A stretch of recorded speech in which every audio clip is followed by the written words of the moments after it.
My husband just got promoted to shift manager 3 weeks ago. This meant that his 10 a.m. to 6 p.m. shift has now been switched 4 a.m. to noon.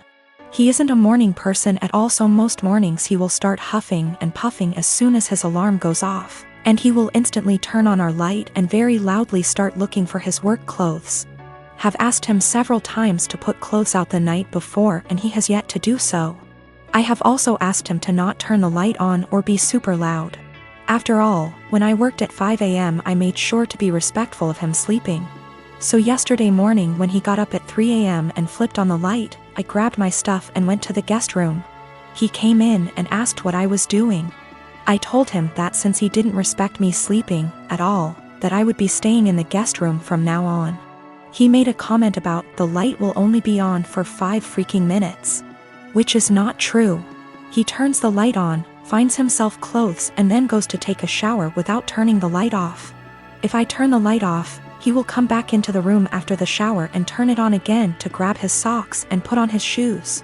Which also pisses me off because shoes stay in the kitchen by the door and there's no reason he can't put them on at the table. Anyways, instead of understanding, he just got angry. Mainly because he is not a morning person and he doesn't like dealing with anything in the AM. So, while he was at work yesterday, I moved all my stuff into the guest room. Last night he practically begged me to sleep in the bedroom and promised to let me sleep. Well, this morning he flips on the light again, so I sit up and I'm like, are you kidding me right now? And he says, I'm being quiet. As if that was the only issue. So I went into the guest room and locked the door. I told him I was staying in here from now on despite his efforts to sway me. He thinks I'm overreacting. I work 4 p.m. to midnight. And cute little tidbit, I'm the breadwinner. I make nearly $5 more on my hourly wage. I have 3 children, the oldest being 16M. For my birthday last week my son went out and bought me this swinging hammock chair that I had been wanting for 2 years, and it cost him quite a bit of his saved money, which I fully intend to put back into his bank account so he can continue saving. He was so excited to see me open this gift and couldn't wait to help me set it up.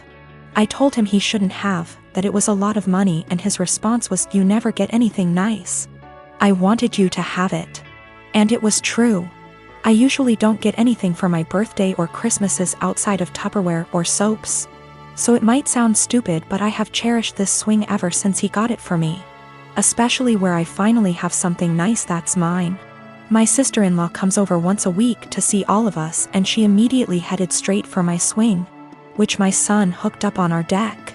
I told her to please not sit on it, and she said, "Is there a weight limit?" So I told her yes, 250 pounds, and I even showed her the box to confirm. She was not upset about this. She just said, "That's a bummer. They need to make something capable of holding us big girls." I simply agreed with her and went about my business. At this point my husband shows up from work. When I went inside to grab us some drinks, her and my husband are talking on the porch, and not even 5 minutes later I hear a loud crash. I go out and sure enough she had sat in my swing and the crochet netting around the hook snapped on one side, causing her to fall right on her ass. She is sitting there laughing, gets up and says, "I guess I need to learn to listen." So I lost it. As I said above, I literally never get anything nice. Never. This is the one thing that I had that was mine, and it didn't even take someone a freaking week before they ruined it for me. So I said, "I literally just told you not even 20 minutes ago that it would not hold you, and to please not sit in it." She makes some comment about, "Usually the weight limit is a lie. I thought it would hold." So I said, "The weight limit probably would have held if you were only 50 pounds heavier than it, not 150. She is 420-ish lbs because she is one of those girls who eat food on camera for money, and she absolutely loves her weight. But regardless, instead of apologizing or offering to compensate me for my destroyed item, she has resorted to saying I'm a shitbag for making her feel like her weight is a problem and my husband is on her side. I am 20 years old. I moved out on my 18th birthday and never looked back. I mostly moved out due to how strict my parents were. When I say strict, I don't mean something like home by 10 p.m. I mean, I wasn't allowed to have friends older than me, even by a few months. I wasn't allowed any guy friends. If I had a project to work on at school and got partnered with a guy, my mom would tell my teachers to make me do it alone. I was only allowed on my phone if someone, mom or dad, was there to monitor what I was doing. Weekdays my bedtime was 9 p.m. and weekends 9:30 p.m. I could only have sleepovers if it was at my house, and all of my friends have to be questioned to make sure they were clean, meaning they didn't have boyfriends, no tattoos, went to church, you get it. So you can imagine, I had literally 1 or 2 friends.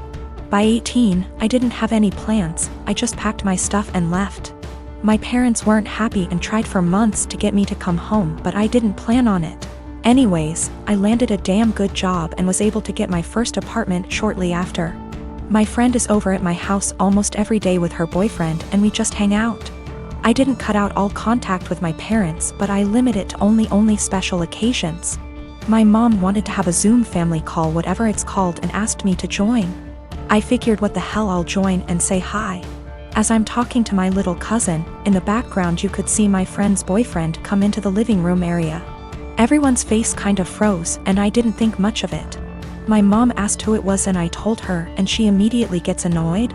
She started asking why he was leaving my bedroom, which he didn't. The bathroom is the same way towards the bedroom, so I could see why it would look like he left from my room. She and my dad proceeds to ask me why I have guys at my home. Why is he 21 hanging around me? I just turned 20, but yeah, it was like I was 15 again. My mom then insists I have him leave. At this point my friend and her boyfriend hears this and goes like, WTF? I didn't know what else to do but laugh. I said, are you out of your mind, and laughed some more. I realized they were serious and said my goodbyes and hung up. Later I started getting messages that my parents are upset I laughed at them and my family says it's in my best interest to apologize, because I was being an asshole for laughing. I laughed at them then hung up, so I thought it was rudish, especially after being told I was by my aunt as well. I'd feel terrible if I did such a thing, but someone did point out they'll never change their ways, so I think I might have to. You know, I've got no idea how to set boundaries, but I'm sure there's a few articles that can help me with that. I found out from my little cousin that my mom has been asking where I live, so now I'm kind of scared for that. Though not many know my address, if she asked the right people she might find out, I hope not. I have 3 fingers missing on my dominant hand. It's fine. I can type and everything and even manage to tie my shoelaces most days, and on the days I can't, that's the dyspraxia. However, I won't deny that it looks a bit odd to most people. I only have my 4th and 5th fingers, so my hand looks a bit like a child's drawing of a rabbit, and not a good one. I'm used to people asking about it, usually after staring for a good minute or 2, but I still find it annoying. I really don't get why you'd think it would be an okay thing to ask someone about, but hey, I wasn't raised in a barn. Usually I nip the questioning in the bud by just explaining the truth from the get-go, and assuming that enough people will gossip about it that the message will spread by the end of the day. It always does. Anyway, I started a new job about a month ago, and I honestly could not face going through that same cycle again.